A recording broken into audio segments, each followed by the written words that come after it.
गणनायकाय गणदेवताय गणाध्यक्षाय धीमहि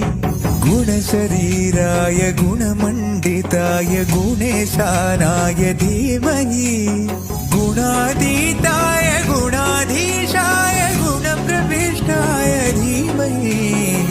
एकदन्ताय वक्रतुण्डाय गौरीतनयाय धीमहि गजेशानाय भालचन्द्राय श्रीगणेशाय धीमहि